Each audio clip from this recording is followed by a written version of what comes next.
Japan's Oita prefecture consumes way more chicken than anywhere else in the country, and this is their crown jewel. Toriten isn't regular tempura, it's marinated chicken dressed in a cloud-like crispy coating that shatters on contact. Let me walk you through every step to nailing this classic. For a printable version of this recipe, visit my website, just Google chicken tempura, that's it to find me. We'll start by preparing our flavorful marinade. In this bowl, I'm mixing together 2 teaspoons of soy sauce, 1 teaspoon of grated ginger, 1 teaspoon of grated garlic, 1 teaspoon of sake, and 1 teaspoon of sesame oil. This isn't just about flavor. The salt in the soy sauce creates a brining effect that helps the chicken retain moisture during frying, and freshly grated ginger contains natural enzymes that actually tenderize the meat by breaking down proteins. Now add my chicken pieces to the marinade and make sure each piece gets a nice even coating. For the best Toriten, cut against the grain, that means across the muscle fibers with a diagonal cutting motion. You also want to make sure all your chicken pieces are similar size.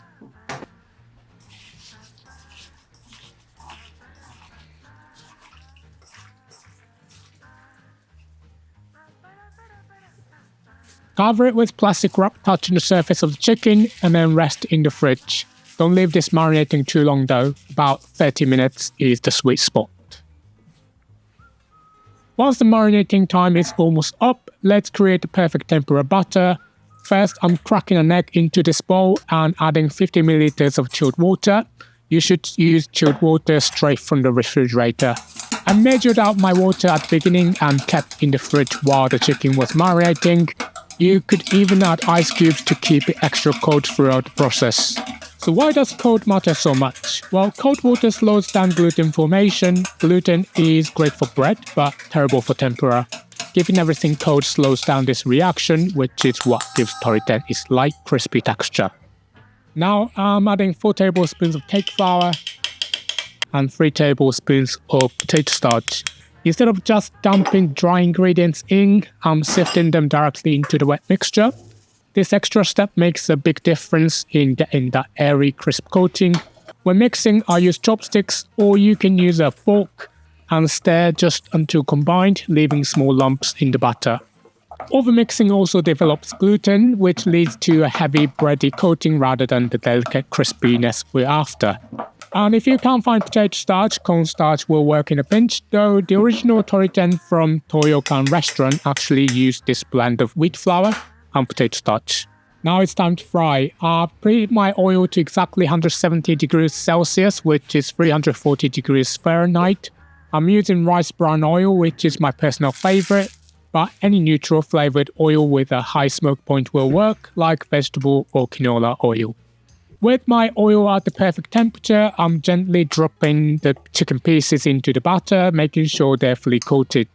I'm careful not to overcrowd the pot because that would lower the oil temperature too much. If the temperature drops, the chicken tempura will cook more slowly and the batter could become saturated and oily. I'm frying these for about 4 minutes in total, turning halfway through. The end result should be fluffy and golden. You'll know they're done when the bubbling sound changes from active bubbling to a quieter crackling sound, and the batter turns that beautiful light golden color that's just irresistible. Now, Toriten isn't just deep fried chicken with tempura batter, it's actually more like a hybrid between tempura and karaage. This regional specialty comes from Oita prefecture, where it was born back in the 1930s. And it makes perfect sense that it originated there. Oita is famous throughout Japan for its chicken consumption.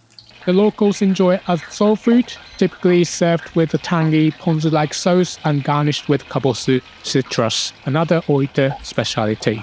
Once they're done, I'm moving the Toriten to a wire rack instead of paper towels. This lets air circulate underneath so the bottom gets soggy. There's nothing worse than soggy tempura. The finishing touch is this tangy dipping sauce that perfectly balances the richness of the fried chicken. I'm mixing equal parts of kabosu juice, soy sauce, and rice vinegar in this small bowl. Kabosu is the more authentic option, but you can substitute with yuzu, lime, or lemon if it's not available.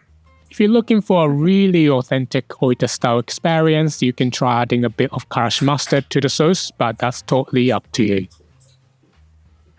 And there you have it.